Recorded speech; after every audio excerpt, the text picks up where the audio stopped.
Okay, I'm recording. Okay. Yeah, one of our team members request me to record this. Thanks. Um, I forgot it anyway last week. So, so these are the different phases, right? The first requirement gathering, then they do the analysis part, and then the next stage is designing, software designing. See, the the client or the stakeholder, like Macy's, so they tell it in the generic words. They don't tell it in the technical words. They tell in the plain English words. So they want to tell that, we want a website. The website should be having the functionality to do the online shopping. When people do the online shopping, the payment processing should be very secure. You should able to process taking, like, different kind of payment methodology, like, like using the credit cards, debit card, or PayPal, or this kind of payment mechanism, right? In addition to that, it will say if the customer is like a regular customer, so they should able to accumulate some points, right? The purchase points where they can redeem for cash, or where they can redeem for the shopping. So they explain this kind of basic English words. So from their basic English words to, somebody has to design, somebody has to take the requirements, and they have to design, they have to put it in the software terms. So they need a user interface, like, the front end when we go to any web page. So that's what they have to design. Okay, what is the front facing website, and what is the payment mechanism behind the scene, that is like, the payment network, the payment that is called payment networking, that is designing. So these are the designing phases. It involves like different kind of designing. First, initial designing, they do the preliminary design, but next design, they will do like a more technical details. Okay, if it is a payment, what kind of payment mechanism they need to use, what kind of security features they need to use, what kind of redeem features they need to use. There are a lot of technical details. They all come up in the brainstorming session in the designing.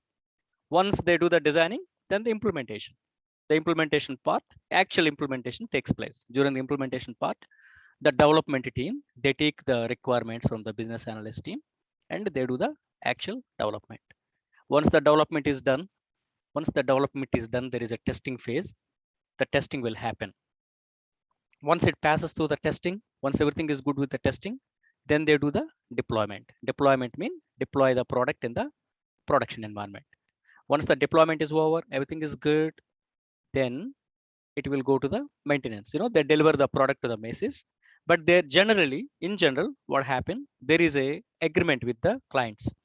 So after they deploy the software, still our company C is still responsible for our software. If they find any bugs, anything, then we are still, um, as per the agreement, right? We are still supposed to fix those bugs, and maintain that software. See what happened, even though it looks like really perfect planning, right? Requirement gathering, designing, implementation, coding, testing, deployment, maintenance, right? So but many times software actually, in the when it work in the real time environment, there is a good number of possibilities the bugs surface out, or something happened which they did not foresee while they are planning these phases. It is quite common in the software industry. That's why there is a saying in software industry: the soon you find the bugs, the soon you nail the requirements, then the cost is less. Because what happens if somebody finds the bugs in the maintenance phase, then again they have to go to the same cycle. Again, they have to go to the requirement gathering, and they have to do the designing and implementation code. While implementing the code, they need to make sure that it won't break other functionality. We try to fix one bug, right? It might cause issues with the other part of software. So they have to do very thorough testing. That's why there are different kind of testing methodologies. Regression testing, unit testing. There are like different kind of testing. So, and again, it will go to the deployment. Again, it is maintenance. So that's why, while they are planning the software, it's pretty difficult to envision all the steps. So there is a good possibility there may be some maintenance work should be done. even later, even though we deploy the software to the client location. So this is one. And yeah, congratulations. Congratulations team. For most of you guys, I know you complete your Scrum certification successfully, and some of the team members, they are going to hit it this coming week. And you know that, right? So when the product owner, he talks to the stakeholder, customers or users, he gather all the requirements, he put it in the product backlog, and in the team meeting, sprint planning meeting, they have an internal discussion, and they pick up, as per the priority, they pick up certain number of tasks instead of doing all from 1 to 100 or 1 to 200, right? So they pick up like, okay, let us solve 1 to 5. So those are the core functionalities, those are the main functionalities, let us hit it first. So that's what they decide, pick it up from product backlog to sprint backlog. So sprint backlog is a subset, it is a part of product backlog. If the product backlog has like a 1 to 200 items, the sprint backlog can have like a 1 to 5 or 1 to 10 or 1 to 15. So then the sprint starts.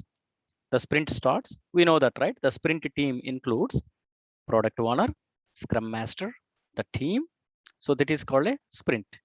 The sprint starts. The average sprint time is 1 to 4 weeks. It can be less than 1 week, it can be a little bit more than 4 weeks, but on average it is 1 to 4 weeks. So during the sprint, we have like a daily meeting. It's not a stand-up call, but pretty much in the real time software industry, kind of stand-up call only. So those people ask that, status if they get stuck anywhere, right? So this is facilitated by Scrum Master, and 24 hours every day there is a 15 minutes stand-up call. And actually, right, the sprint planning takes like a 8 hours. So then there is a daily scrum meeting, scrum master and the product owner, the rest of the rest of the team includes QA, development team and business analyst. They all gather here and they complete that sprint within this stipulated time. So that is called, when they finish the work of the sprint, they have the sprint review. The sprint review, even they call the stakeholder, because stakeholder has to certify that is the product actually they agreed for. Whatever they agreed, whatever they are paying for, that's what they are getting. Like any other item, right? When we purchase something, right? Yeah, we have the right? So what we are paying, you have every right to get what you are paying for, right?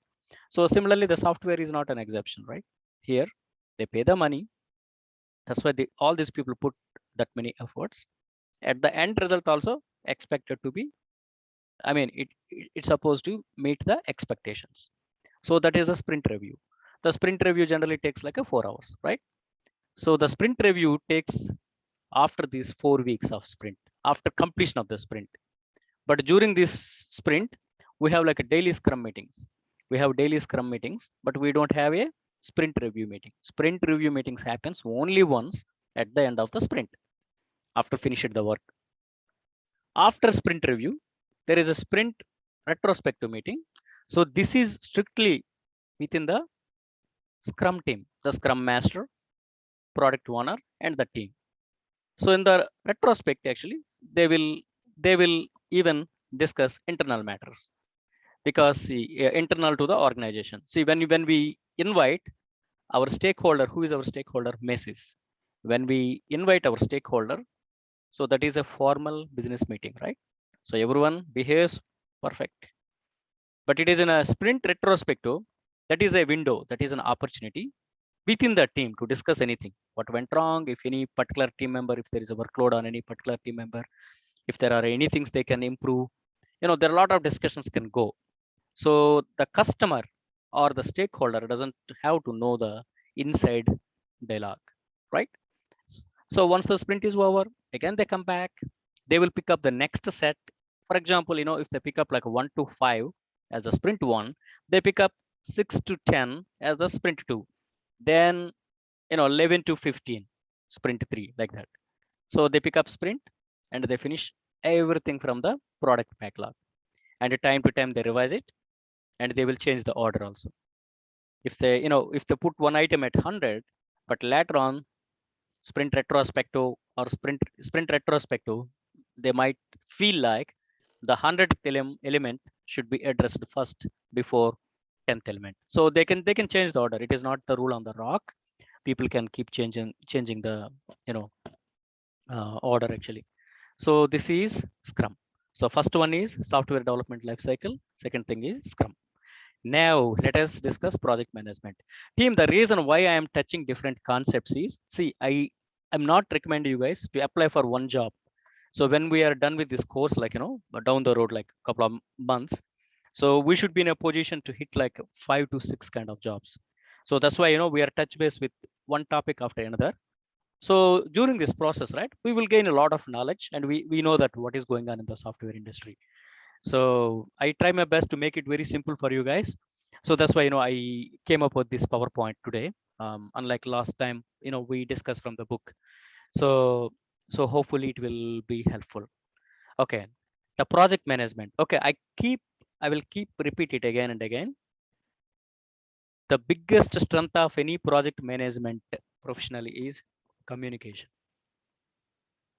right? Communication. 70 to 80%, 75, even 90%. Their biggest asset is or should be communication. Because if you see that, right, the project management, they have to talk to multiple parties. So they have to talk to the stakeholder. They have to take care of the control. They have to take care of risks. They have to do the planning. They have to do the goals. They have to do the problem solving, communication, lot of communication, and cost, teamwork. So during this process, project management or project manager is not alone. He interacts with a lot of people across the board. So that involves a lot of communication. Software industry, sometimes, you see that, right? When if everything goes well, it's good. But if the situation goes out of control, there may be a lot of, tension, or, lot of stress, right? So even in that situation, the project manager supposed to keep his cool and supposed to do the proper planning, risk management, control, goals, problem solving, cost budgeting, and cost maintenance, and teamwork. When you talk about teamwork, it's like a family, right? So in the family, we have like different personalities. Definitely team comprised of different people from different, cultural background and different work ethics, right? So it's really challenging, but in the meantime, if somebody genuinely enjoy working with people, it should not be a big problem. So I know a lot of project managers, they really excel because they're really they are really people person. They can, that's their very age. And some people, even though they're project managers, they struggle because naturally they are not a people person. So they can sharpen their skills and they can approach people like a professional way. But if it is like a natural ability to interact with people, then it will be a big um, asset. Okay, let's go to the next one. Next slide. So if you see that, right, project managers talk to the stakeholder. In our case, our stakeholder is Macy's, and he talks to the senior management, he talks to the project team, he talks to the business partner, customers, shareholders, regulatory, suppliers, and competitors. Nowadays in the software industry, the regulatory is like really very big deal actually, because see, like any product, right? So when you pay the money, when we purchase some product, right, we expect it, the right product, right, whatever we paid it for, right? Similarly, software industry also supposed to follow a lot of regulations, because it involves a lot of money and work ethics and security breach. Nowadays security is a big threat because there are a lot of security threats online. So make sure that company follows a lot of guidelines. So we will talk about it. Those are called, compliance, regulatory. Those are really important. Suppliers, competitors, inner management. So the project management is like I should say, a, a mom role in a family. So like, she has to take care of multiple needs, right? Like a project manager pretty much. handles, make sure that everything goes smooth. So don't be afraid of it. Most of the companies, they don't have they have more than one project manager. There is like a PMO office, project management office. They have like a multiple project managers. They share the work, and one company doesn't dump all the work on one project manager. Company has a multiple projects, company has a multiple products, and one project manager handles one stream of product line or one product. So it's not as scary as it sounds, but it's a challenging, but it's a rewarding role. Okay, let's go to the next slide. So yeah, so company, this is like a hierarchy, relationship between portfolio, program, and project. We discussed last week also, but let us recap it very quickly.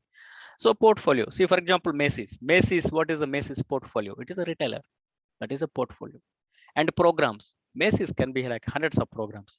They can be having, selling clothes. They may have selling like, jewelry.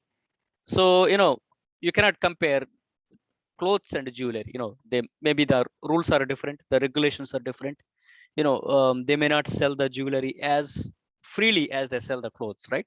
Because jewelry, the more and more, diamonds and gold, other rare elements involves, those come up with a lot of regulatory, right? Government regulations and security regulations, a lot of things, right? So they have like a multiple programs. Portfolio can have multiple programs, and one program can have like a multiple projects. So project manager pretty much handles a project.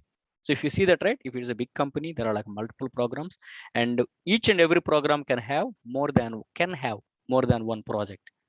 So if you see, so in this case, definitely there is no one project manager. Definitely this company needs a lot of project managers because there are multiple programs and there are multiple projects, right? The relationship is always portfolio, program, and project. One portfolio can have multiple projects. One project can have like a multiple. One project can have like a one program. One program can have like a multiple projects. Even the portfolio can have program or a project. It doesn't have to be program. But if it is a program can have more than one project. Portfolio, program, project. If it is a program have a multiple projects. Okay, let's go to the next one. This is called project charter. Project charter is, this is, when we start any project, just we will summarize all the details actually. What is the project title, description, and project objectives, and high level stakeholder requirement. All these are actually, you summarize everything. So the documentation is pretty much important. One more important role of project manager is lot of documentation. They have to do a lot of documentation, and they have to go through a lot of documentation. So everything needs to be properly documented because it involves a lot of multi-million dollars projects, and stakeholders expectations are high, and they need to interact with the different parties. So that's why everything is need to be properly documented. So just to get familiarized with these words and the terminology, and while you are doing your own research on it, and this can be handy. So project character. Okay. So project constraints. Last time we discussed this project constraints. Project has some limitations, right? So if any client give the project, like Macy's, right? If they give the project, it involves certain degree of restrictions. So it's not like a freelance work. It's not like a free flow. So there are certain parameters within those boundaries. People have to think about their work. Project constraints, cost. See what happen if they agree for certain money to develop that. But what happen if it takes more than that? Then we have to hire more developers, or we might have to hire more resources. Definitely, that involves cost, scope. So before they give the project itself, we need to be very specific what they want out of it. So the scope need to be very, very specific. Because after that, if the client comes back and say that, no, I did not ask you the features 1, 2, 3, I ask you the particular product from 1 to 10. There is a disagreement, right? So we cannot argue that, oh yeah, that day in the phone you told me that just you need like 1, 2, 3 modules, but now we are asking for 1, 2, 3, 10. No. The verbal communication doesn't matter, right? So what we have to do, everything need to be properly documented. And quality. So if they give like a cheap product, right? Software, like any other product, you take the money and we give like some cheap product, it doesn't work, right? So similarly, software, the quality is really important. If the software breaks down, if it has a lot of bugs, definitely the quality is very poor. And customer satisfaction. Sometimes the software products are really awesome, really great, but the user, when the user try to use it, right, it looks like a complicated, right? It looks a complex or complicated. Then the customer satisfaction, it cannot get the customer satisfaction up to that mark. Even though it is a great product, you see a lot of software products in the market. They're really great products. Wow, they have tons of features. But problem is the usability. The users, they don't feel that much comfort because it's very complex, or maybe there is a lot of learning curve before they use a software product. Nowadays, user expectations also sometimes it's not realistic. So they expect it to work with less learning curve, with the fingertips, right? So yeah, sometimes it may fail to meet the user's expectations. And the time. So they cannot see before they give the software product itself, the customer or stakeholder, Macy's, right? They tell us, see, we have a Thanksgiving sale coming up. So we need this product by October, not until the last day, 24th, right? The next day is Thanksgiving start, but they deliver the product on 24th. It doesn't work, right? So they said that we need this product fully ready, fully test, everything is done, and we need this product integrated to the production by October. So there are, I mean, I'm throwing some example, right? So they give like a really specific timings and a risk. There are a lot of risk factors, either the security risk factor, either it goes, the functionality goes out of the requirement. There are a lot of other risk factors actually. So we have to consider a lot of risk factors even before we start the project constraints. Say, for example, one of the key resource of the project, when we start the project, everything looks good. All of a sudden, what happens if some or a good number of team members leave the company? Project manager himself cannot develop the project. He can coordinate, he can talk to the people, but he cannot develop the product itself. So he needs somebody's help. So they have to consider that kind of possibilities too. If somebody leaves the organization in the middle of it, uh, so how to cope up with that, right? Resources. So these are the project constraints. Before anyone starts actual work, they have to do a lot of planning around these constraints. Next, let's go to this one. So project manager. So in general, in the organization, the project structure is like this one. I mean, the project manager structure is like this one. Chief executive, like CEO or CTO. Then there are like different functional manager. There are like different departments. One is like development, one is QA, and one can be like infrastructure. Providing servers or hardware requirements. There are like different departments, and they have their own staff. And if you see that, right, the hierarchy, it's the vertical hierarchy mean the staff, these three staff guys, they report to this functional manager, and the functional manager, these three functional manager report to the chief executive, right? So similarly, the project manager, he reports to someone in the organizations too. He reports to the functional manager. Generally, there is a senior project manager. Sometimes what they do, even a development director can have some project managers too. But at the time of developing any product, what they will do, they pull in a team. They pull a team out of different teams. You see that, right? The circle is like, they pull the project manager from, the first team. And there is another staff guy from the second functional manager, and third staff guy from the third team. So this project manager, staff one and staff two. So staff allocated for the project activity. Generally, the projects in general, most of the projects are like a 3 months, 4 months, 5 months, something like that. Sometimes they can go beyond that.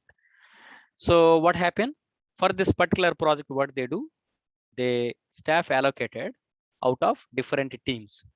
The first team, functional manager, project manager, came from that team.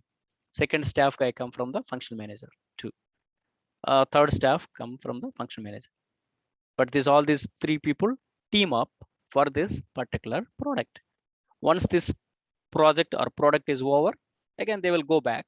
I mean, they're in the same org only, but these guys team up for this particular product. So this is the matrix, matrix project orientation, balanced matrix project organizational.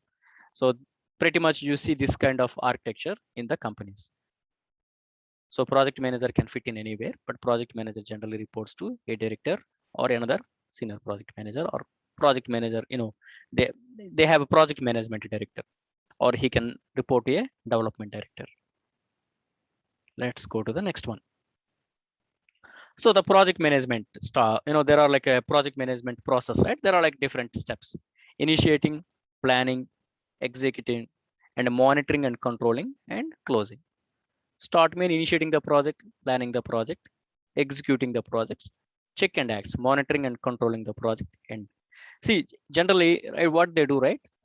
Okay, initiating is good. Initiating, when they initiate the project, it involves a lot of planning. We already discussed that, right? So once they have all the proper planning is ready, then they start executing the project. But they don't wait until the end result comes. So every day, or every step of it, actually they monitor that.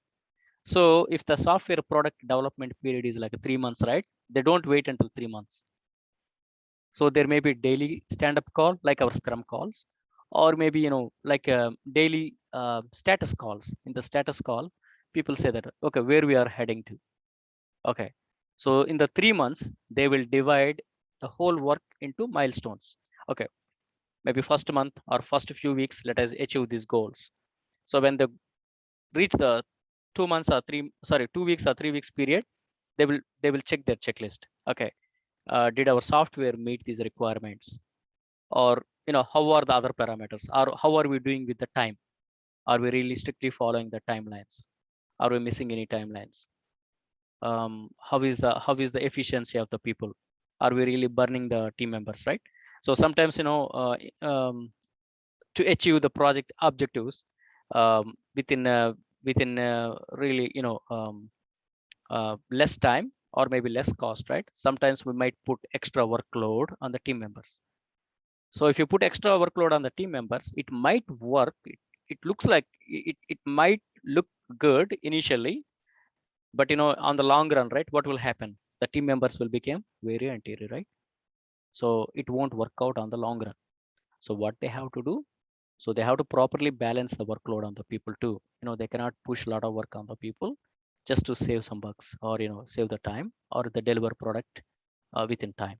So they have to do a lot of planning. They have to consider people skill set, and people hours, and budgetary issues, and any risk factors. They have to consider a lot of things actually.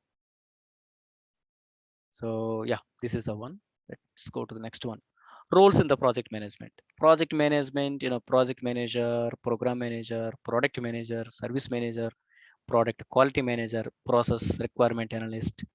Requirement analyst can be business analyst. There is a sponsor, there is a team, the development team, stakeholder, like our Macy's is a stakeholder, functional managers, roles in project management. Project manager can can play multiple role with these people, or interact with multiple parties.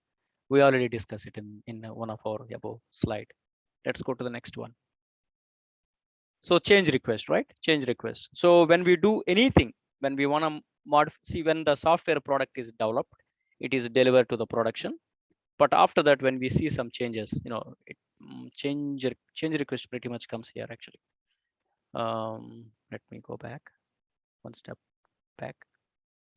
Okay, see, when we deploy the product and it deploy the product to the software, a Macy's, we deliver the product. But after that, they might need something else. They might need a, they see some change, they see a bug, or they need enhancement of certain functionality. So it won't happen like automatic. So the customer, again, they have to follow a due process. So again, they have to open a change request. They have to open a request, and it should be approved by all the stakeholder, all the parties involved. then again requirement gathering, then again it is a designing, then again it is implementation, testing, deployment process. But everything, any additional change, once we deploy the software, for any additional change, whatever reason, because of this buggy situation or because of additional features they see the requirement, everything go through, everything should start with a change request. See, change request form, they have to fill it. So, and they put the priority also. Oh, this is a high priority, critical priority, or this is a low priority. And they have to give all the details actually. Date of submission, when they want it, when they submit it, and what is the impact of it, what is the business justification. They have to put a lot of details actually. So it is pretty much like they're giving a lot of info. When they request something, the stakeholder has to give all the details, right? Stakeholder cannot say that, hey, I want this function. Can you go ahead and add this functionality to the existing software? They cannot ask it. So they have to justify why they want it, what they want it, when they want it. So because it involves not only one party, it involves like multiple teams. So that's why they have to fill in this one. So see, there is approved, there is a tag here, approved, and there is a pending, there is a rejected, there is a possibility it can be rejected too, because the stakeholder basis, the business, they know the business, but they are not a software guys. So whatever they are asking, maybe that may not fit the bill, or maybe if they expect it too early, but it may be not possible to deliver it that early. So there is approval process actually. So this is a change request form. So then we have a requirements traceability. These are all get familiarized with those terms. But when you read that book, right, so you will know that actually. Yeah. So just to get you guys up to speed, just I'm using these words actually. Requirements traceability matrix. So software requirement, right? Requirement analysis, what they will do, they will list out all the requirements what they want from the stakeholder. For that one, as we discussed, right, so they have like a multiple meeting sessions or multiple sessions, communication sessions with them. And during their sessions, the business analyst team or project management team, along with the business analyst team, they gather all the requirements and they list them out. So this is called requirement traceability. Then list of activities. So what they do, so once they collect all the requirements, then what they do, they will divide them in a doable parts. See, okay, design a big website, that is one product, but they won't take it as it is. Designing a website is like very abstract requirement. It has a many pieces. So they have to collect as much information as they can from regarding the website. So what kind of website they want, what kind of security features they want, what kind of functionality they want, when they want it. So they have to collect as much information as they can. Once they collect all the information, what they will do, they will break down those information in small chunks, like a puzzles. So they don't get all the, without applying all those puzzles, we don't get the whole product at one time, right? So similarly, they have to divide it into the individual pieces, doable pieces. So then they will manage those pieces, manage those individual tasks and complete those tasks. And eventually, the whole product will be developed. Because like in our scrum, right, so product backlog comes up with the whole requirements like 1 to 100, maybe 1 to 200. Then once they start deploying like 1 to 10, 11 to 20, something like that, right? At the end, actually what happened, they will finish all of them like 1 to 100 or 1 to 200. And we hear this word quite a lot, WBS, work breakdown structure. When we go to this scrum training also, they keep using this word like work breakdown structure. That is called work breakdown structure. So the big chunk of work, we are going to divide it into small parts, like divide and conquer. So we are going to divide it into easily manageable or manageable parts or manageable blocks. We think about like Legos. We are going to divide them into small Legos, which are easy to manage. So those are all details will be in the WS dictionary. Work breakdown structure, WS. In the WS dictionary, we have all those details actually. So based on the WS dictionary, that is like a WS dictionary, WBS dictionary is the Bible for it. So project, the control account, work packages, activities. Work packages, They will go to this WS dictionary. WS dictionary has all the Legos. So work package, they will bring this, I'm throwing the example as Legos, right? So they will bring the list of the items, what they can deliver, like 1 to 10 and level to 20, something like that. So for all those things, the WBS dictionary is the reference point. So that is why the relationship between WS components, project, the whole project, control accounts, there are there are a lot of controlling mechanism, right? And work packages. The work packages we derive from the WBS dictionary. So WBS dictionary, pretty much you can think about the product backlog. That is a very big set. And work packages are like a small, subset of it, like our sprint backlog. So WS dictionary has a big backlog, product backlog. It's a big list. Work packages are like a small chunks, and we complete them activity. Then again, we go back, WS dictionary, you bring the work progress and activities. So project, control accounts, work packages, WBS dictionary. Work breakdown structure, WBS.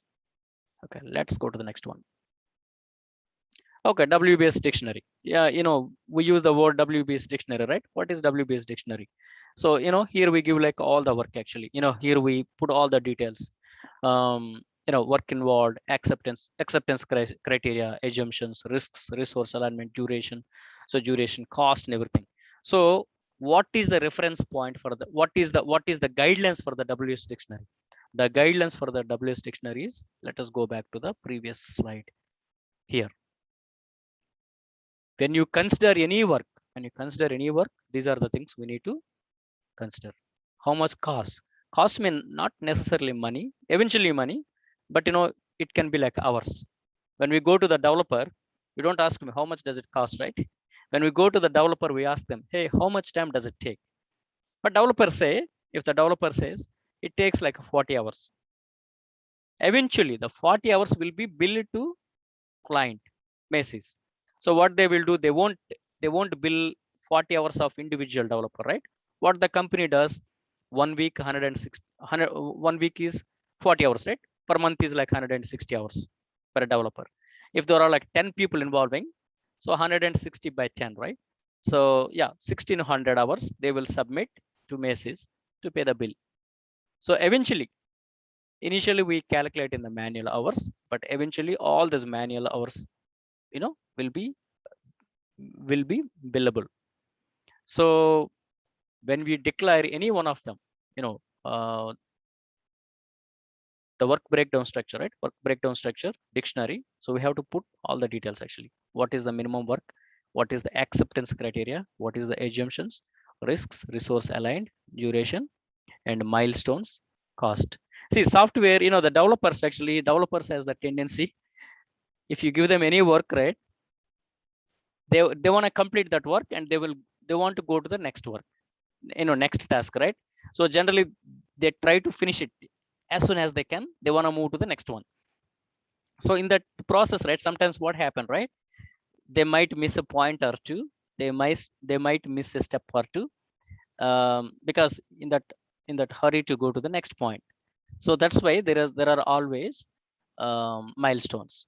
Okay, you said that you finish your work, you develop that work, that's good, but did it meet this criteria? 1, 2, 3, 4. Okay, is the functionality whatever you supposed to deliver it, is it doing it?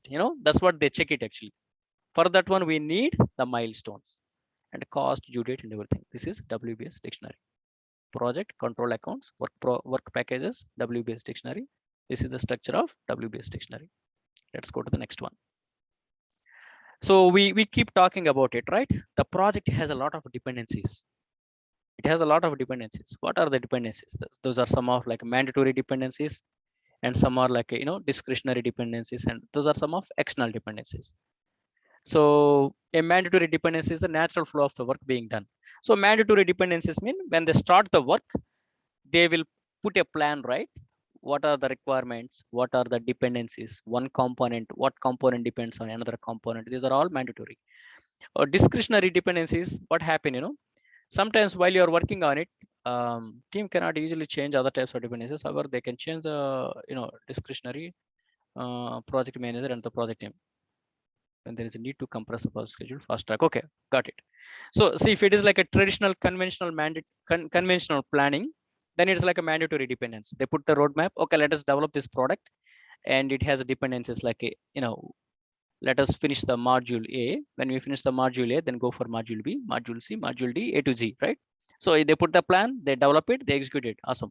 But what happens if something happens while we are developing A to Z? In the middle, actually, the client comes back and say that no, we need this, not A to Z, but we need A to T, or maybe we need the functionality from M to Z, not A to Z. So anything can happen.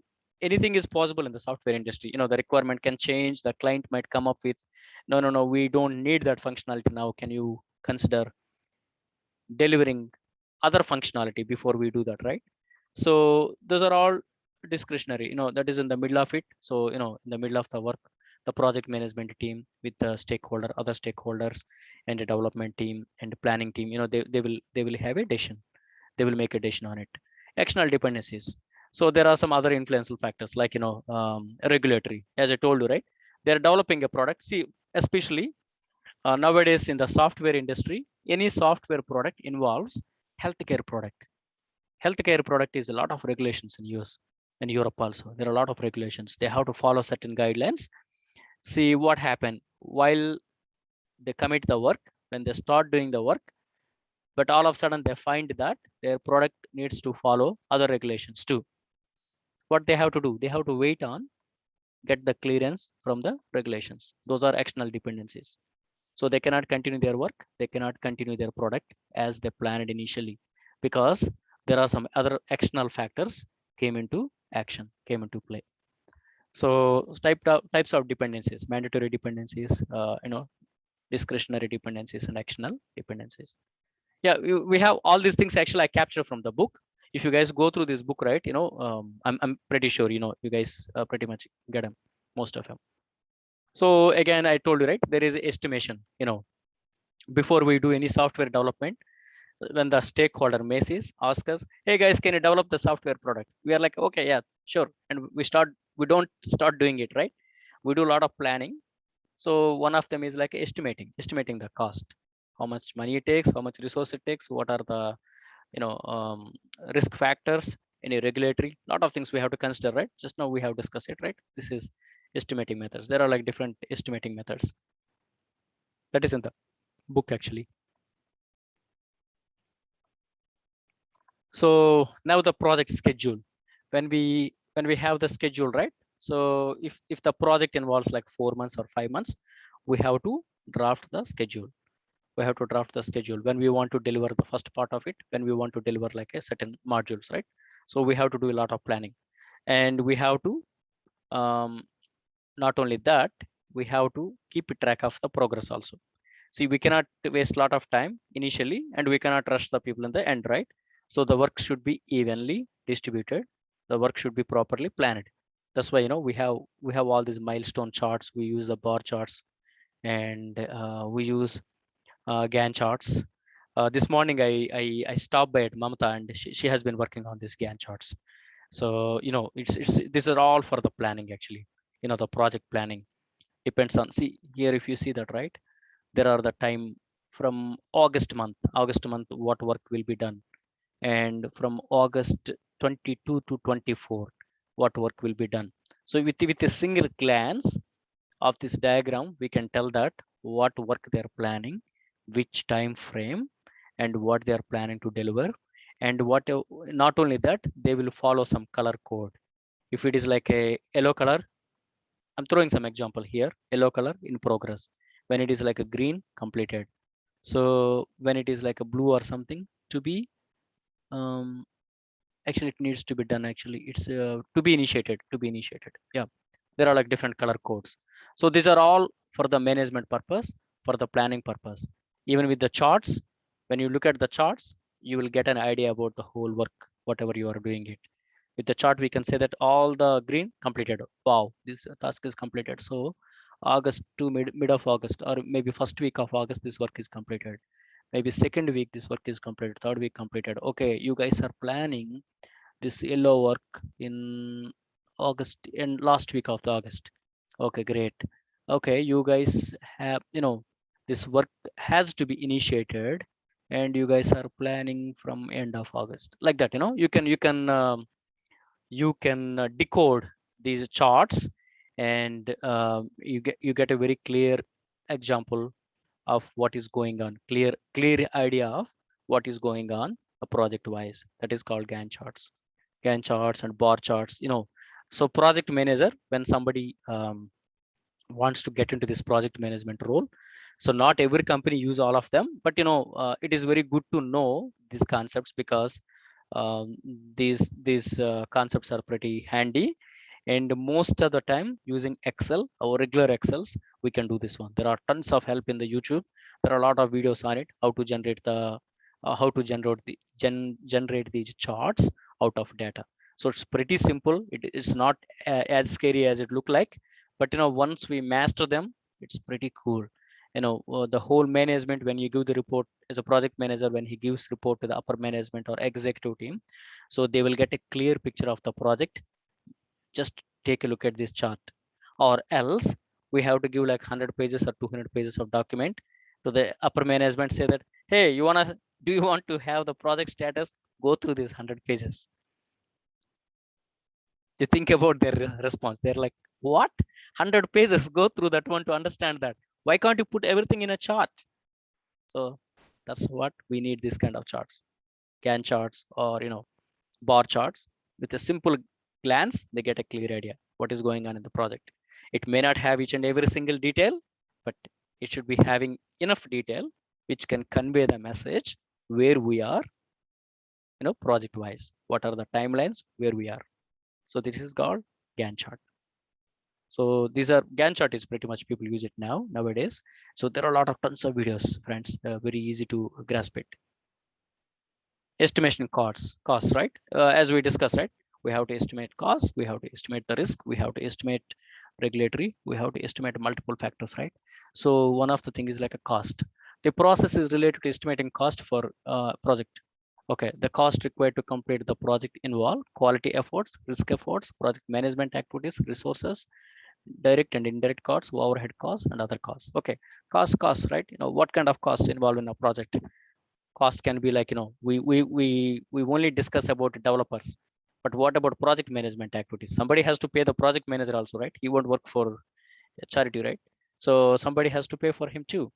And the risk effort, something happen, or we need a software. All of a sudden, when people start developing it, and all of a sudden they need some software, they did not see that, they did not foresee it before they start the work. That is also risk factor. Or licensing cost, all of a sudden some software company might send them a letter saying that, hey guys, you guys are using my software, that is not a free software, you guys are supposed to pay us money. Or else that is auditing, again, fines. So there are a lot of risk factors actually. Or as we discussed earlier, right? Initial resource, they plan for 10 developers, but all of a sudden the work is more than what they expected, they have to hire more people. Or if somebody leaves it, they have to fill in somebody, but the new guys will come in, and you guys have to, we have to educate them enough so that they can take up this project. So definitely it might lose like 2 to 3 weeks time.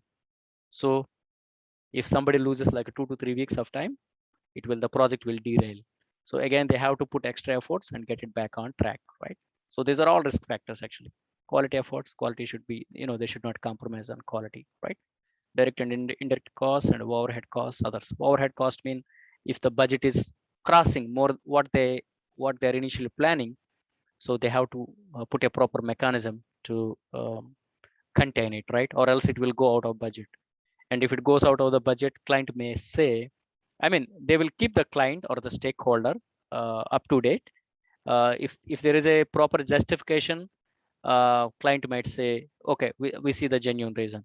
But if the stakeholders say, no, you guys are going out of budget, and we don't have that much budget, so so whatever you develop it, right? So that's why they have to keep the stakeholder in good communication. So overhead cost, another thing. So these are all related to the estimating costs. And risk registry, as I told you, right? There are risk factors, there are multiple risk factors. See, loss of data, loss of backup, there are thousands of risk factors. It can be related to the software, it can be related to any bugs, it can be related to any disaster, while doing the deployment. If you lose a server, if you lose some infrastructure, these are all risk factors actually. When I was working with my previous company, 4 years, previous company, 4 years, 5 years ago, during the Christmas holidays, before Christmas holidays, most of the revenue, 70% of the revenue come during that holidays, Thanksgiving, Christmas time, right? So before that, after Thanksgiving, I think, I mean, pretty much the time, they have a lot of servers, that is called data center. Not data center, actually, they have a lot of servers. The server network actually blew up. They got some error, and all the servers, they stopped working actually. But luckily their production is not in that server, but their deployment, the development, testing servers are there. All the development work and testing work actually came to stand still. So it was a really major blow up actually. Nobody expected that. So all of a sudden they had to take a data center. They have to set up their servers in a data center called Suwannee.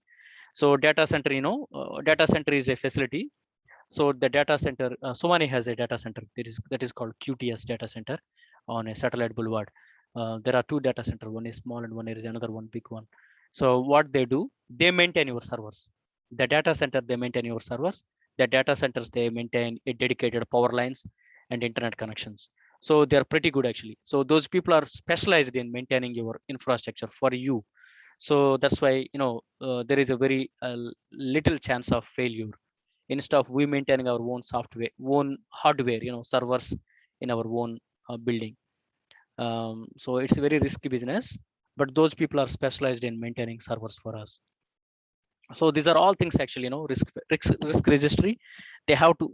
So friends, if you don't catch whatever I'm saying, some of the words, don't worry about it. While you guys are going through the book, you will understand better. And if you have any questions, we can discuss. This is our class. We can discuss n number of times. Okay, just hear it. Whatever you grasp it. If you have any questions, again, still we can revisit. No worries. Okay. So this is a risk register. And impact of poor quality. We discuss, right? Quality also important, right? Poor quality leads to the increased costs, low morals, low customer satisfaction, increased risk, rework, schedule delays. Yeah, these are all the beauties of poor quality. What happened? Poor quality means software won't work, whatever we promise them. So customer won't be happy. We may not get the next project, or maybe they might scrap the present project also. It also happened, friends. Sometimes the customer might want to scrap the product. Initially they agreed for that. Okay, I will pay you like a $10 million. Let us develop this software product. But after seeing the progress, after seeing its quality, sometimes the stakeholder, Macy's, might say, "Hey guys, enough is enough. Let us wrap it up."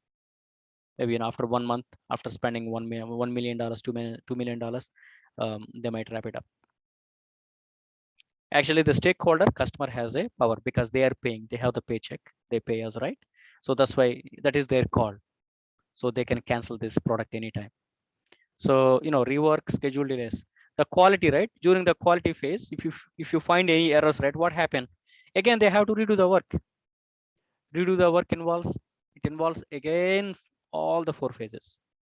If they have to redo the work, again they have to, again requirement gathering, again they have to do the designing, again they have to do the implementation, again they have to do the testing, deployment, and maintenance. Again the cycle repeats. This cycle means it's not only a simple cycle, right? It involves people. It involves people from different teams. And whenever they introduce any software, any bug in the middle of actual planning, right, they should be pretty they should be extra careful that it won't break already existing software. When you involve anything new, when you're introducing anything new, make sure that it should not break the existing software. That involves additional testing, that involves regression testing, that involves a lot of testing. So a lot of testing mean you need a lot of resources, or you need a lot of software hours. Software hours mean you can convert the software hours into billable money. So the soon you find any bug in the software is good. Bug is not good, but the soon you find is better than you find somewhere else, you know much beyond, after certain stages, because it increase the cost, low morals. Of course, when the buggy software, customer is not happy. obviously, developers or the parties who are part of those development activities, right? They feel the heat, of course, right? So low morale, low customer satisfaction increases rework and schedule delays. Yep. So friends, if you don't mind, can we take like 5 minutes break? And now it is 9:03. Let us regroup by 9:10. Okay. Just I have a few more slides and I will wind up. Okay. Wind them up. Okay. Let's regroup by 9:10. Okay, thank you. Is okay? Are you guys getting? Am I going really fast or is it okay? Oh, you're good. Sure. Yeah, good brother. Yeah. See, I capture all those things, all those details from the book actually. Okay. So I will share this slide also with you guys. Once we are done with this class, right? Just take a look at it. Just reread it again. The material, whatever I provide. So pretty clear, very pretty clear. Okay. Okay, brother. Thank you. Sure, brother.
Friends, welcome back.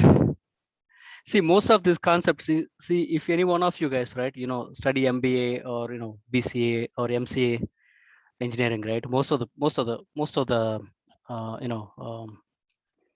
is that courses, they have this similar subject actually. In my engineering, we used to have a subject called software engineering, but it's pretty simple actually. It's like very generic. See, not it. Let's not worry about software, right? But anything, any product, before you start any work, even a project in our home, right? A gardening project or any renovation project, right? What will we do? Generally, first we will get the quotation, right? We will plan for it. So, and we will put a little bit budget, little bit, flexible, right? So we will plan something, but what happened? Something goes. If you see a little bit more renovation work, always you guys know, right? When you renovate the house, what happened? It may not exactly go as you plan, right? It can be go a little bit here and there, right? So similarly, there are risk factor, right? When somebody comes and when somebody comes to work at our workplace, we make sure that he has proper insurance, right? Because there are regulations. What is a regulatory? Workers' compensation, other regulatory, right? If somebody gets hurt in our property, then we are liable. So that is all government regulations. So similarly, it is pretty similar. Project management is nothing. It's nothing complex. Instead of talking about the tangible goods, right? We are talking about here the software products. So pretty similar. Everything is properly documented, properly maintained, because it involves multiple parties. So make sure that we bring everyone on board. As I told you, right, 80%, 80 to 90% of the main skill the project manager needs is people skills, communication skills, negotiation skills. If he or she knows how to deal with people and keep his emotions under control, that's it. They will do a great job. The learning curve, there are few charts here and there, few budgetary issues here and there. Those are all, we can get a tons of help in YouTube. We can get a tons of help from colleagues, co-workers, whatever it is. So once you guys join the job, if you guys get into any issues, let me know. So it's not a big problem. Doing this job is easy, but the thing is, not to be nervous. People should be ready to handle any stressful situation, because I told you, right, 4 years ago when we had outage during the holiday season, it was a big issue actually. So what we did, we in our company itself, in a big meeting room, we uh, we pick up few people from different teams, and we call it like a core team, and we started a process called war room.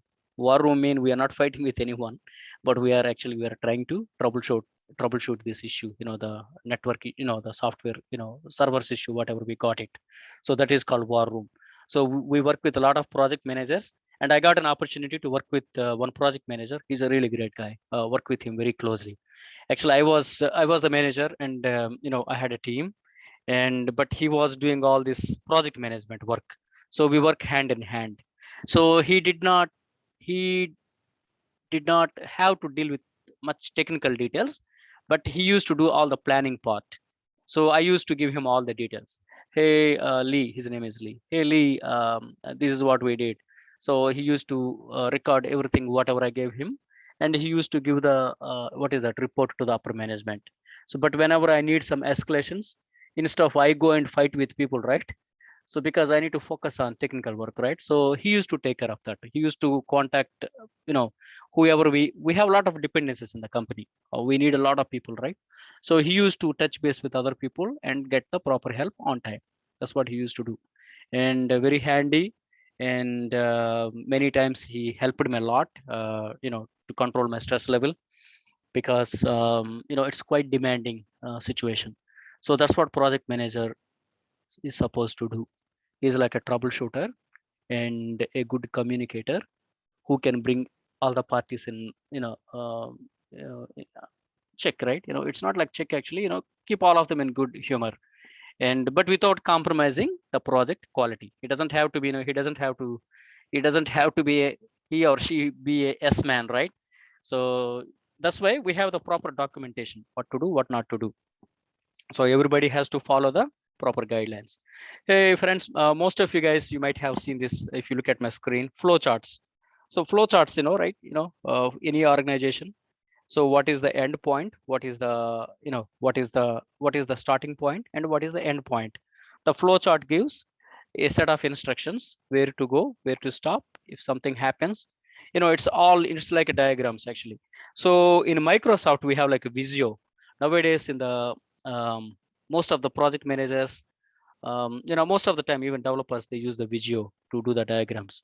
The flowcharts, it's like, yeah, the flow diagrams. If you see that, right?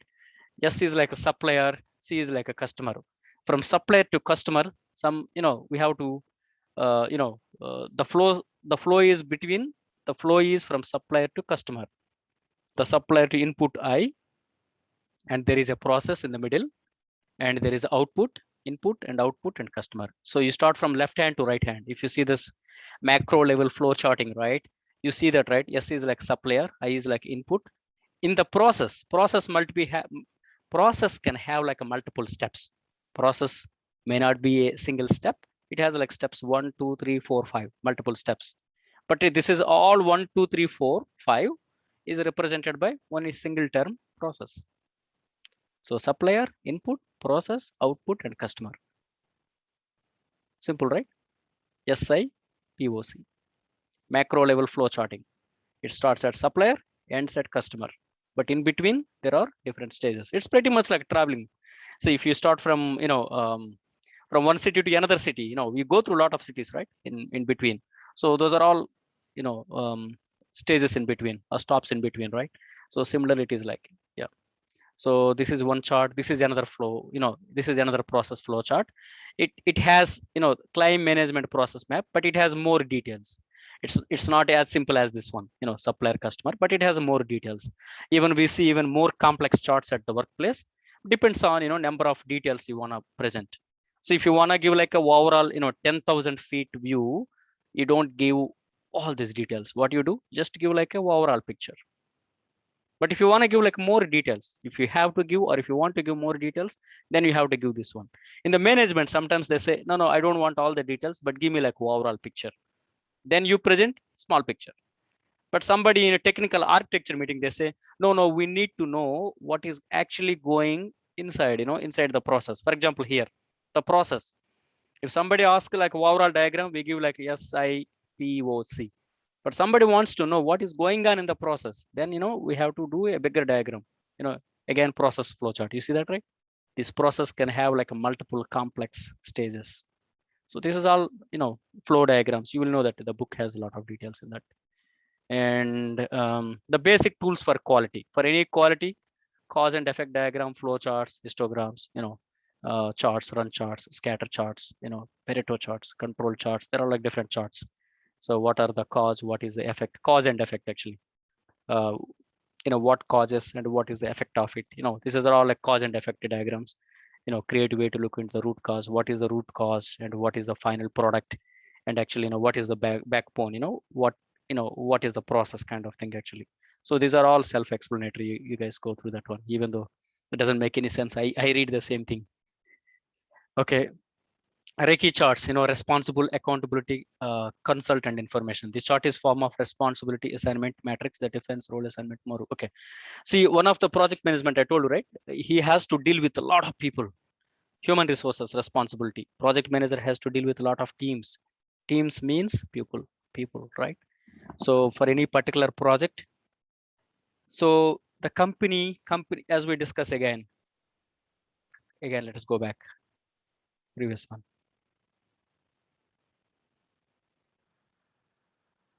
Okay, company can have multiple programs, multiple projects, and programs can have like a multiple projects. So when we talk about any specific project, right? So we have to keep it in mind. We don't pull everyone from the company to support our project. So for our company can have like hundreds of projects. So we pull in the resources, whatever are required. See, our project has like, if there are a development team has like 100 developers, we don't pull all the 100 developers for our project, right? Our project might need like 3 developers, 1 project manager, 3 developers, maybe 2 QA resources, depends on project size, right? If the project is a small, right? So one project manager, maybe 3 to 4 developers, and the 2 to 3 QA resources, one business analyst. That's it, pretty much, right? So that is enough. So we don't pull everyone in the company for our own project, right? Because they have other things to take, other things to take care of it. So that's why before we start the actual work itself, we have to see that how many resources we want. Resources 1, 2, 3. Okay, what they can do. Okay, we how many developers we want, how many QA resources want. So this is all like a define, measure, analysis, improve, control, responsibility, accountability, consultant, and inform, right? So this is the project phases actually. So maybe we can discuss it. Okay, initially development phase, we might need 5 developers. Once the development is over, once it is deployed to the production environment, for a maintenance, you don't see that regular development work, right? Once in a while, if there's any issue, bug or something, right? So instead of again keeping these 5 people waiting for something, okay, one nice day we might get a bug in our software product. You guys keep looking for that one. It doesn't make any sense, right? So what we do, we will alert like one developer. Hey, your responsibility is make sure that the product is good. If the customer gets any issues, you make sure that you troubleshoot them, you fix them. If you cannot fix them, you assign that work to the team. So, next level escalation. So this kind of planning, we need to do that actually. So generally what happens, right? If the development teams are like 10 people and they deliver the product to the, our stakeholder or customer or client basis, right? So generally there will be separate team that is called a product, client care or, client care team. So client care team also our company team only, but they act like they interact with the customer continuously and make sure that the product is doing good. If they say any issue, if the customer comes back and say, hey, yeah, while we are doing this transaction, certain things are not happening. So what they will do, they will create a bug, they create an issue, and they will send it back to the development team. So meanwhile, this development team, they will move to the next project. They won't wait on this project, or they will move to the next module of the project. They won't wait on the previous one. So, but one of those, 1 or 2 of these 10 developers, they will take care of the bug actually. But if it's need a bigger efforts, obviously they will pull in more people, but you don't this situation quite often, because once you promise it, once you deliver it, so you don't see that a lot of rework until and unless if it is a poor quality. So this is a Recce matrix, human resource. Okay, there is like a position description, as I told you, right? Human resources, what is the role, what they do. For example, role is like a shaper, implementer, finisher, coordinator, team worker, resource investigator. There are like different roles, right? People, they do the different roles. So what is their strength, what is their weakness? So based on it, you can allocate the people. If somebody is good with development, you allocate for the development. Somebody is good with testing, you allocate them for testing. If somebody is good with the negotiation skills, you allocate them in that negotiation department, right? So that's why, before that, he has to plan roles for all the resources, human resources. That's why he has to maintain a chart. So what are those strength and weakness, and based on it, he can allocate them appropriate work.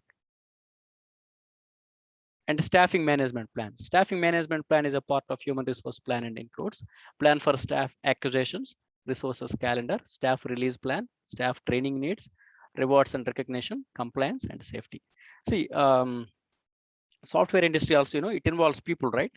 It involves a lot of people. So maintaining, take care of all the people, take care of them. Maintaining all those resources it's an art, because those are not robots, those are people. So we have to properly plan the work-life balance, right? Because if you dump so much work, it will be counterproductive.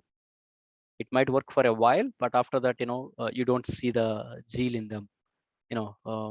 Whatever they develop the product, you don't see the quality also, because you cannot stress them so much. So we have to plan properly. So you cannot commit. Sometimes some project managers, just to get good marks, right? What they do, they over commit, so that put extra efforts on the team. So that's why, when they do the proper project management, they need to be really, really good at, because they have to consider a lot of factors, including the people. So, plan for staff acquisition. See, for a particular project, if they need 20 developers, but they don't have 20 developers in hand, they have just only 10 developers. What they have to do? They have to hire 10 more developers. So that hiring process also should happen really fast. Not only that, when the new guys join the company, obviously we have to train them, coach them regarding this product, because they won't come up, they don't have any idea what product we're developing. They have those regular software skills, but they adapt very quickly though. But you have to arrange kind of training. You see that is a training needs, staff release plans, and plan for staffing and plan for their training and the resource calendar, and how to allocate them. And not only that, you have to recognize them and reward and recognize them. In software industry, some managers, they believe that they can extract the work, but I strongly oppose that one. Actually, it doesn't work out on long run. That's a really, really bad practice. It can kill the team spirit. The best thing is you edify them, encourage them, and reward them and recognize their work. That's how that will take a long way, instead of using the authority, and that's not going to work out actually. And compliances and safety, when somebody comes to join our team, there are a lot of regulations. You need to provide workers compensation. There are a lot of government regulations, and you cannot make them work more than 8 hours per day or 40 hours per week. But if you force them to work more than 40 hours per week, we have to pay certain pay. So there are a lot of regulations actually. So project manager are supposed to know some of those factors. She or he doesn't have to know the law, but at least he supposed to know some of the good practices when you work with a fellow human being, kind of thing they need to do. Okay, so don't be scared, but these are all things come with a practice actually. But I told you, right, most of the people who are really good human being, they will be good manager, trust me, because they don't have to fake anything. Actually, they are what they are. So people genuinely love to work with them. See, I work with some project managers. I mean, I don't report to them, but I work in closely with them because I'm a manager, and we work like a peers, right? So I enjoy working with a few project managers, because they're really genuinely nice people. So they have genuine concern for people, not like faking something. There are some people, they do that, but if somebody is a genuine human being, if genuinely cares other people, definitely he or she will be a great project manager. I can really guarantee that, because it is all about communication. It is all about bringing everybody on board. If you ready to walk 2 miles for other person, definitely at least other person will walk at least 1 mile for you. But if you force somebody to walk 10 miles for you, definitely next time he will try to push you somewhere. Trust me. So it happens in the software industry a lot. Okay, managing project team. Managing project team involves day-to-day management of people. Developing teams is different from managing project teams. Involves encouraging good communication. I told you, right? All the story, 90%. Friends, even though you don't get any of the thing, whatever I'm telling you, don't worry about it. If you get it, one thing, communication is important. Having sympathetic to the people issues, that is important. And ready to learn, important. So if you get like 4 or 5 basic principles, you will be a good project manager. See, this project takes a lot of time. Once you get into the project, it takes like months, maybe a year. During that process, every day we can learn it. Okay, don't worry about it. Once you go to the project, we can learn a lot of things. My wife, she joined as a project manager 1 month ago. Initially, she had a lot of questions. Now she doesn't have much questions actually, because every passing day they learn a lot actually during the process. So trust me, it's not very complex, like as it look like.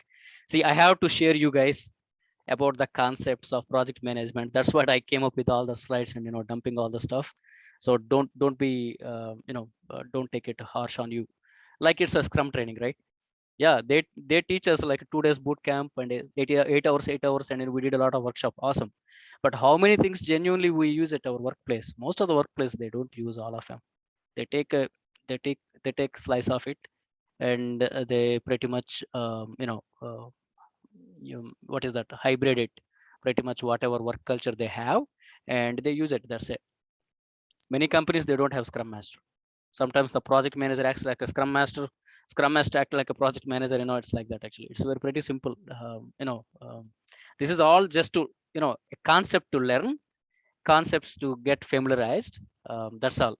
But in the real work environment, it's much real work environment is much easier and enjoyable than the theory. So that's why don't be harsh on yourself. Just go through the book, 100 pages book, whatever we share it, right? So if you have any questions, we can discuss it. Grasp as much as you can. Don't worry about it grasping 100%. Not at all needed. Just grasp the main concept. That's why I'm touch base with all the main concepts. So as long as he is a good human being, good communication skills and good people skills, and ready to help, ready to learn, ready to sensitive towards stakeholder needs, ready to sensitive towards the team needs, and that's all. They will be a very good project manager. Learning Excel is like a piece of cake. There are a lot of videos on the YouTube. Just we will play around with that. Within 2 to 3 days, anyone can be master on Excel. So there are a lot of tools actually nowadays available. I'm going to touch base it at the end of my presentation. So just enjoy this presentation. Okay, don't take it anything harsh on you if you don't understand anything. Okay, manage project team, encourage good communication. Again, communication. Okay, working with other organizations, using negotiation skills, using leadership skills. You see them, right? Observing what is happening, using an issue log, keep in touch, complete project performance appraisals, making good decisions, influence the stakeholder, being a leader, actually looking for and helping resolve conflicts that team members and cannot resolve on their own. Problem actually what happened, there, software industry, sometimes people take it more than what they're supposed to take. They take it too much personal, and there the situation maybe go out of control, and people there is a tense situation, right? So in that case, project manager should pay like he or she should play the role of a referee, not taking sides, make sure that everything get back on order. It's like a play. People get emotional sometimes, right? We are all human beings, right? We can get emotional. So make sure that nothing goes out of control. If the development team, there are some issues here and there, he might have to reach out to the development team manager or director. So it is always better to reach out to the upper management, and bring your upper management what is that, your side. Then obviously all his direct reports, they listen to you, because when they start seeing that their management is in sync with them, so obviously they will listen to the project management. So it's, see, if you see all these points, right, this is all people skills. Any one of us, whoever is good with people, obviously we will be a really, really good project manager. Encouraging good communication, all communication, negotiation skills, leadership skills, keep in touch, completing projects performance appraisal, making good decisions, influencing the stakeholders, being a leader, looking activity. But in the meantime, even though good person, all these communication skills are great, right? But make sure that we need to stick to the rules, actually rules of the game, because see, this all involves money, this all involves a lot of people, right? So make sure that we play the fair game. So when we talk to the stakeholder, we need to be careful. Careful mean we can be friendly, it doesn't matter. But when we promise something, we don't have to be over friendly and promise something without consulting the team. Because if you promise something to the stakeholder written, they literally believe that, right? We are going to deliver it. And if you cannot deliver it, it's a bad name to the organization. So what we have to do before we promise anything, the first thing what we have to do, we have to discuss with our team. We have to discuss with the team. We have to discuss with all the parties involving. Then you bring everyone on board, no problem. And everyone is happy, good. So that's what, we have to, we have to bring in all the relevant parties as soon as possible. So that, what is that? You bring an agreement between all the parties, then there is no issue. Then you document everything, make sure that the people whatever they promise, they deliver it. Whatever he is paying for that, the stakeholder gets it. So the development team, QA team, BA team, whatever it is, they are happy, and stakeholder is happy because they spend money and he got the product. So you are just you are a facilitator. Make sure that these parties, supplier and client and supplier. Earlier we saw one diagram, right? So supplier is there, client is there, right? Supplier and customer, right? Supplier supplies and customer gets it. Just you are a middleman. Make sure that everything goes very smooth. Problem solving method. Define the root problem, analyzing the problem, identify the solutions, pick solution, implement solution, review solutions, and validate improvement. Problem solving methods. See, what is the root cause? Actually, instead of circling around, right? So we have to go to the root cause actually. Okay, what is causing this issue? Okay, as soon as you identify the problem, we should go immediately move to the solution zone. Whether it is software development, whether it is software project management, or whether it is a personal life. As soon as we identify the problem, the immediate thing what we have to do, we have to go to the solution zone. Or else if you keep circling, right? Some of our friends, they circle in the desert like 40 years, same story. We will be circling again there only. There is no progress. So as soon as we identify the problem, as soon as we analyze the problem, immediately we have to move to the solution zone. See, review the solution and validate improvement. After get the solution also, we can validate it. Okay, is there any better way we can do that? Is there anything we can do better? Or we can validate it. So these are all, I mean, if you take it in the general terms, right? In the general human terms, these are project management is not like a rocket science, that makes in our day-to-day life anywhere. You can implement the same principles in the church. You can implement the same principles in the home. When you have more than one children, when they're fighting, right? You can be a troubleshooter in between. This is like general common practice actually. So it involves like a few technical terms here and there. That's it. Again, see, communication. 85 to 90% of the project manager's time is spent in communicating. Communication related issues are the most that's what I highlighted this actually. Communication related issues are the most frequent problems faced by the project manager. There is a need of structured communication management plan. That's all. So we keep talk about this whole item several times, right? Communication, 85 to 90%. Actually, I gave up to 80%, but this guy gave like 85 to 90%. 85 to 90% of the project manager time is spent in communication. Okay. So that is one. And communicating on the process require understanding of communication requirement from the stakeholder. I told you, right? He's like a referee. He needs to talk to the stakeholder, in that case Macy's, and he needs to talk to the requirement team actually. Frequent update communication plan changing, it's the project actually. Stakeholder, stakeholder, right? Project manager needs to expert in project management. Stakeholder, yeah, he needs to talk to the stakeholder or customers or client. And meeting minutes. Generally, what happen whenever there is a meeting, we have to summarize what we discuss in the meeting. So these are all professional meetings, right? It's not like just chit chat meetings, right? So what they do, once the meeting is over, they have to summarize. So the project manager summarizes everything and he pass on that information to all the relevant parties. So if the project manager has a meeting with the stakeholder, he summarizes everything in the meeting minutes and he pass on to the development team, QA team, and even stakeholder. Make sure that everyone is on agreement. So this is called meeting minutes. And risk management. I told you, right? There are a lot of risk factors. Obviously, there should be proper planning for risk management. So there are two kinds of risk, short-term and long-term threats and opportunities. So risk not only poses threats, but also it gives an opportunity, to get better the process, or maybe at least not this process, but at least the next project we will be extra careful, right? So risk can give an opportunity to educate us to handle further issues, next time issues. So risk is not a bad. Risk management is not a risk management. If you are very good with risk management, risk is really fun to play with. See, up to 90% of the threats identified and investigated in the risk management process can be eliminated. They can be 90% of the process can be eliminated. It's because of their experience, the risk management. Somebody is good with risk management, they can say that, oh yeah, down the project I can see these issues. They can outline what can happen. They can outline even before they start the work. You don't have to go through all the process to find that there may be some issues here and there.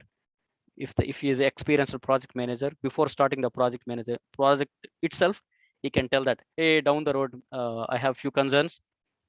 I see a risk here. I see a risk here. I see a risk here. He can outline them. So that's what, that comes with experience.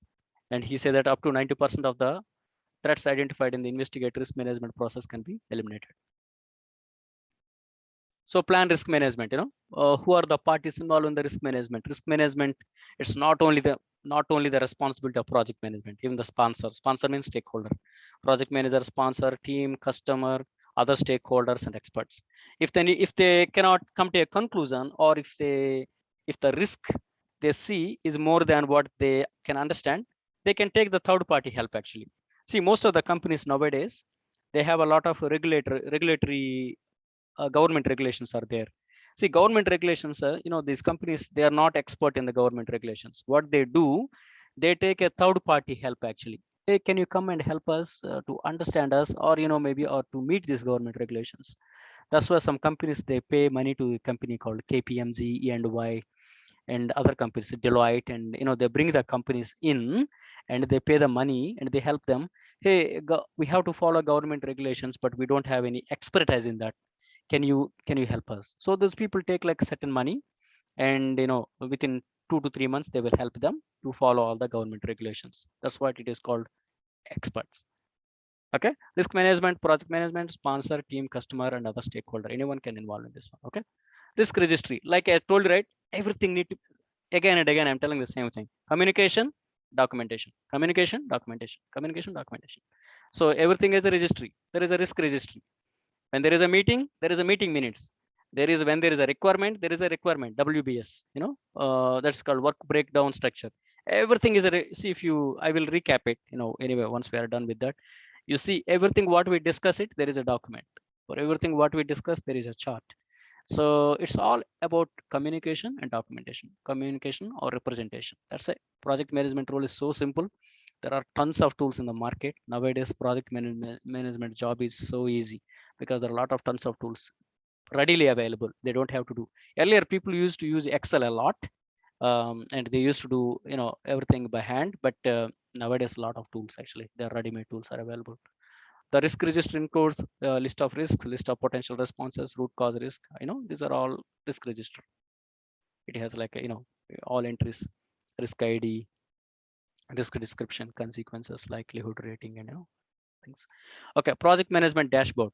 So typical day, if you look at any project management, generally they work on these kind of dashboards actually. They have like a tasks, who the task assigned to. You see that, right? Task assigned to LX, Flex, and whatever it is, right? There are different people, priority, completed. You see that, right? There is an orange color, in progress, not started.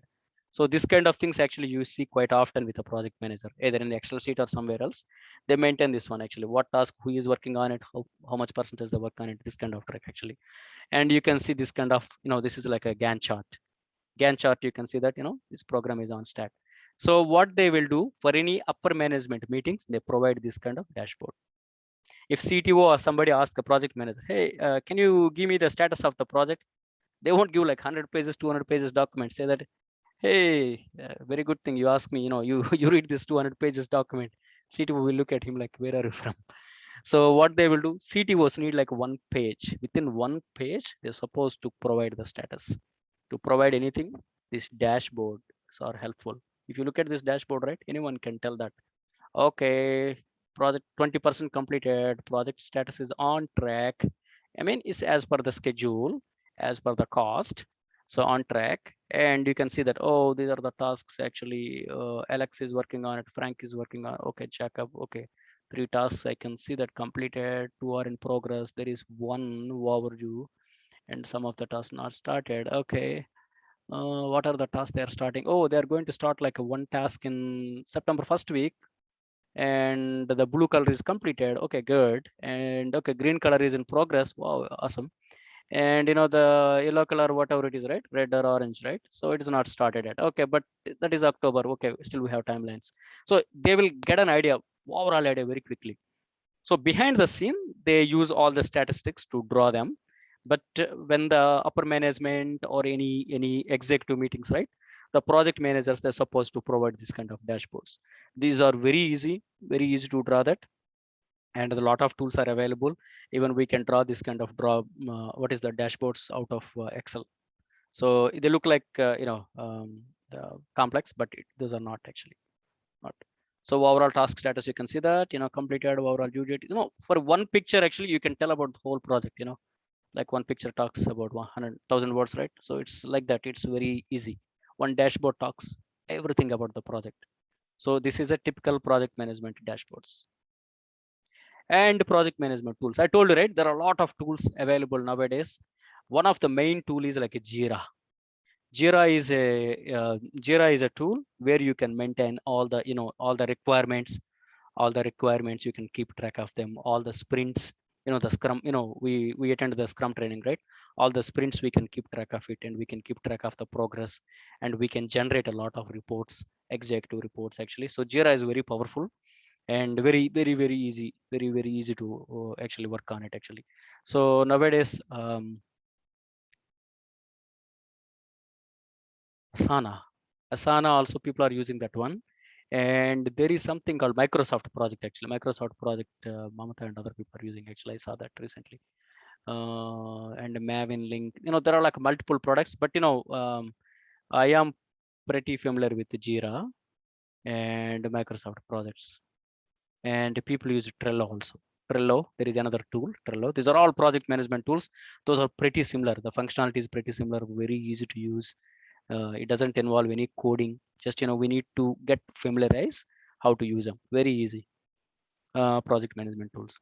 And I told you, right, project managers involves a lot of communication, So you see Jira software, Basecamp, Confluence. Confluence is for the documentation. Confluence is for the documentation.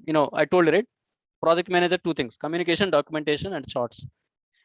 Charts, we have multiple tools, like dashboards, right? We discussed, right? Just before that, right? Dashboards. We can use Excels. We have like another multiple tools. And Jira is pretty much like keep track of the work actually. And documentation, we use Confluence. We don't use pen paper, right? Here it's IT industry, right? So you use like a centralized repository where people put all the documentation in Confluence. And there are some similar tools like Basecamp, Marco Polo, Loom, and these are things actually. Salesforce also there. Salesforce also for the customer relationship, right? So it involves a lot of workflows and documentation. We can maintain it actually. And there is a SharePoint is there. For communication, we use a Slack. Slack is pretty much like our Zoom. Slack pretty much in IT industry, they use it for the what is that instant messaging communication channels. And Skype nowadays, actually what happened, Microsoft bought Skype, and they incorporate good number of their Skype features into Microsoft Teams. Microsoft Teams and Slack, they work pretty much the same. And even at my workplace, we use RingCentral. That is also for the instant communication. So you want to talk to a lot of people, right? You don't call them and talk, right? So what will you do? You need if info. What will you do? You will ping them. You will see all the company directory. You can see all the employees in the company directory. So if you want to talk to one of you guys, right? What I will do? I will start the chart. I will say, for example, let me take the word Nancy. I need some info. Nancy, where are we with that report? Okay, Nancy, how, if Nancy is a developer, I will ask that. Are you done with those tasks? Because I need to provide an update to the management. Nancy will say that, yeah, I finished this task 1 to 5, and I'm working on this one. She'll give you a status actually. So, quick communication, right? Very quick communication. It's like a matter of like few seconds. So Slack, we use it. Microsoft Teams, we use it quite often, and Zoom, of course, and WebEx also. These are all communication channels. Pretty much these are the tools we use it at workplace. So if a project management is good with Jira and Confluence and Slack, Teams, SharePoint, pretty much that is good enough. So, there are multiple tools, but pretty much they do the same kind of job. Okay, let me stop it here. And if you have any questions, please.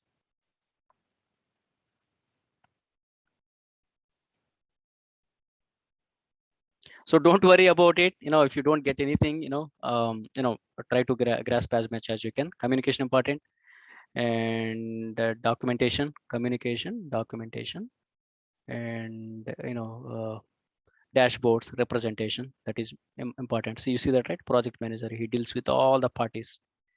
When you start talking to multiple people, right? Definitely, it needs a lot of communication. And portfolios can have like multiple projects and programs. And you see documentation, project charts, and there are different constraints when you're planning about a project, and how you draft your team for a project. After the project, everyone will be everyone belong to their own team, but for that, it's like you form a team. You form a team that just temporarily for that project. Once the project is over, they go back to they go back and they do their original duties. Change management request when you need any change. Requirement traceability matrix and WBS dictionary. WBS dictionary is like a Bible, and that is your reference point, and you keep doing all your work packages. There are dependencies, charts, Gantt charts, quality estimation, and risk registry again. The risk, poor quality, what will happen if you maintain the poor quality. And the process, supplier customer, before it goes to the supplier to customer, there are like process can be like a simple process, it can be like a complex process. So there is like a flow diagrams, flows, resources mapping, and the resources. When you plan the resources, you have to plan their strength and weakness, so that you can allocate properly. It's like a cricket team, right? If you know somebody cannot bowl, right, you don't give the opening bowling, right? Or you may not give him bowling at all. So if you know that somebody is good at batting, you will send him for batting. If somebody is good at bowling, you will send him for bowling. So similarly, you need to know your team before you allocate the work. So that's what know your team, right? Before you allocate any work to them, know your team, so that you can properly use your resources. And this is called resources mapping. Where do you want to map them? Where do you want to allocate the work? And plan for staffing. When you deal with people, when you acquire the people, when you hire the people, you nurture them, you mentor them, you properly take care of them, then only you expect good results out of them, because after all, those are all human beings, those are not robots, right? Management, project team, and problem solving methodologies. Communication. So meeting minutes, everything you document it. That is meeting minutes. So troubleshooting, when you have to troubleshooting, you are not alone. I mean, project manager, he is not alone, right? He or she. Sponsor, team, customer, you can pull in everyone. And you have to fight with someone, don't go alone. Take the whole gang, right? So that's what you take: sponsor, team, customer, stakeholder, expert, everyone. Risk register. Okay, again, documentation. When there is a risk, you document it. Everything is documented, so that everything is properly documented. If any management, if anyone asks, you can throw one document at them, like, hey, go through that one. Dashboards, pretty much you can get the whole picture of the project in single one page diagram. That is a dashboard. So these are all tools, and pretty much as long as you are good with Jira, you don't have to worry about rest of them. Jira or Trello, any one of them. If you know one of them, that should be good enough. No company uses like 2 to 3. And some companies uses their 2 to 3, but they try their best to consolidate all of them. And here, same. Jira software for the tracking of the requirements, Jira tracking for the requirements, and Confluence for the documentation, SharePoint also for the documentation. For quick communication, instant messaging, right? Slack, Teams, and Zoom. Anyway, we are using Zoom. We all know, right? So WebEx, Skype. Yep. I'll stop it here. Any questions?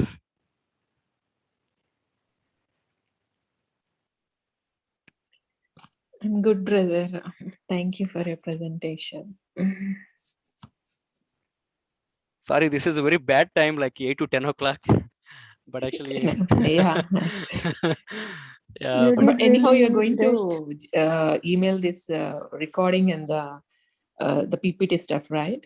Yeah, sure. I do that. Yeah, Mhm. I do Yeah, that. Yeah, thanks, brother. yeah, I do that. But before that, I need to share something else too. Give me 1 second. Where is that? Okay. I want to talk about the exam, but let's do. Okay, let's do. Anyway, let me share it about the exam also.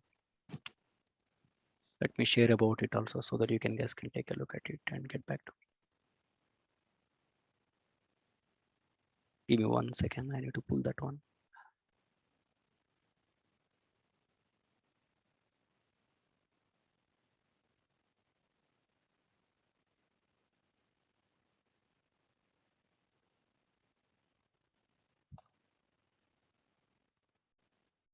Okay, give me one. Okay, let me share it again.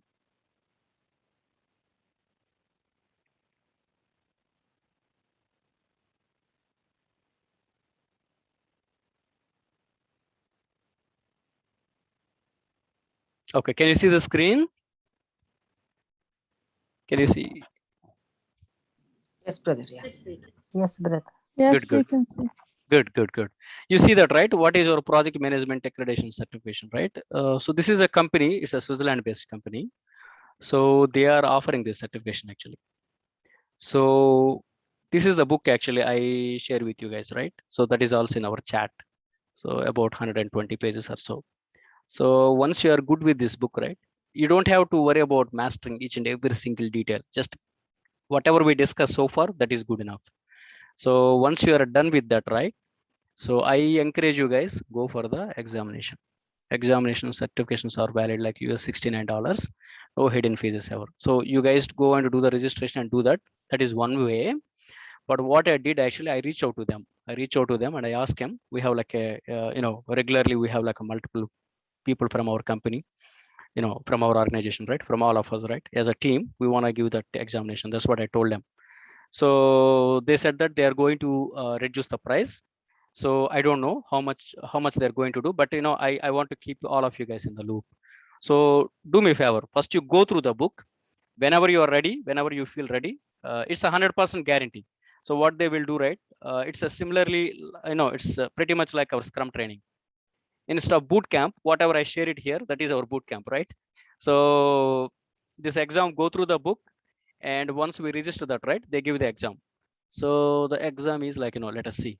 The pass mark is even 60% pass mark.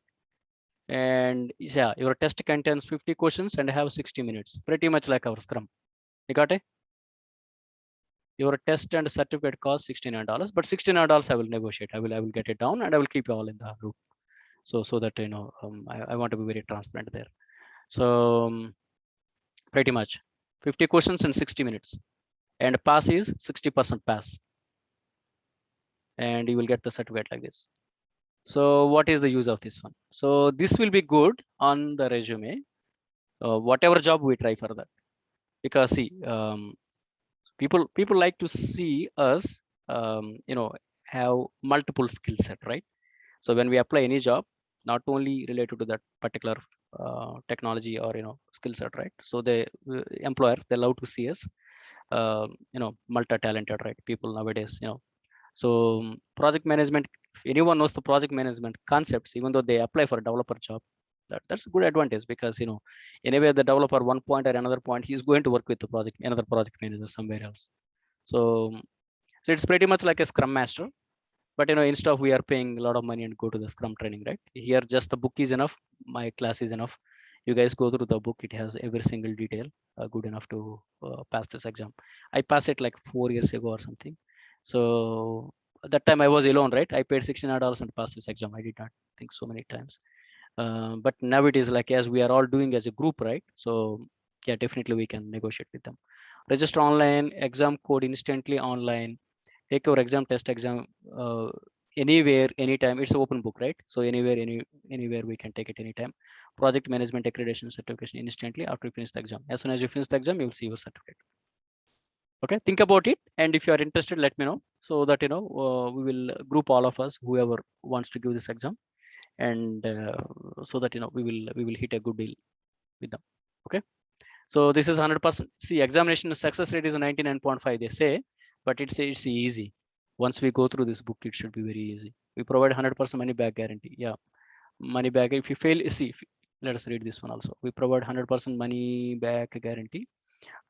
We provide 100% money back guarantee. If you fail it examination, in case you may not pass your certificate examination during our first attempt, your access code will be free charge relevant to up to 10 times. So you can retake their exam without any additional fee 10 times. It's pretty much like our Scrum training. They say 2 times, but how many people really need it second time, right? None of us, right? We all created it in a single shot. So this is pretty clear. It's open book. Whatever concepts we learn, that is more than enough actually. Okay, think about it. But I want you, I strongly recommend you guys nail this one also, so that as we discussed earlier, right, your resume will be having like minimum 10 certifications within 3 months, because next class onwards, I'm going to target free certifications. Free certification is like 30 minutes, 45 minutes, you get one certificate from Microsoft. I will design the course. Next week onwards, we are going to hit a lot of free certifications. So let us hit like 5 to 6 free certifications, then we can move to the next topic like business analyst or something, or Six Sigma or something. Okay, I share the link, go through this one. So meanwhile, your part is just download this book if you haven't, and go through the book, study that book. So meanwhile, I will negotiate with them. I will get it down from 69 to whatever best deal we get it, right? So I will negotiate and I will keep you all in the posted. Okay, this is an open book, 50 questions, 60 minutes, and pass is like 60%. Go through this info, okay? In your free time, go through this info. Yeah, they give like 10 attempts, but I don't think we need more than 1 attempt. Make sense? Yes, brother. Yes, brother. Yeah. So let us, see, just, if you just keep hearing or just reading, right? On top of it, right? Let us add certification also. So after all, when we put this much time, right? So let us add certification. So after 3 months, we will have like a minimum 10 certifications on our resume. That looks really good. And you will gain a lot of confidence also. Any questions? I will share the PowerPoint, slide, and what is that recording? Yeah, I do that. Okay, thanks, brother. Okay, thank you, brother. Thank you, brother. Most welcome. I hope I explain good. Yeah, but the main concept is communication, documentation, and presentation. That's it. Project management, pretty much his roles are. Once again, happy birthday, brother. Have a nice. Thank you. Thank you. blessing. Thank you. Thank you so much. Thank you. Okay. You did good. Happy birthday again. Yeah. Happy birthday, brother. Thank you. Thank you so much. Brother, happy birthday, Andy. Thank you, Andy. I thought you will cut the cake before us because you want to celebrate it. So I thought you are going to cut the cake with Oh, so kind of you guys. So kind. A stage అయిపోయింది sister actually. God bless you, brothers. Thank you. Yeah. I mean, yeah. Thank you, brother. Me birthday రోజు కూడా మాకు class తీసుకున్నందుకు. Oh, I love it. This is a party, birthday party. Yeah. I love the way you guys pray for me, and for the wishes. That's so precious. Yeah, and I'm so thankful. Yeah.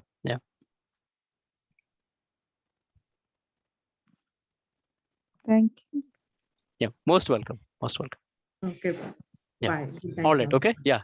Thank you so much. Yeah. Good night all. Yeah. Thank you. brother Ravi. Thank you, Anna. Most welcome. Thank you, Anna. Good night. Yeah. Most welcome.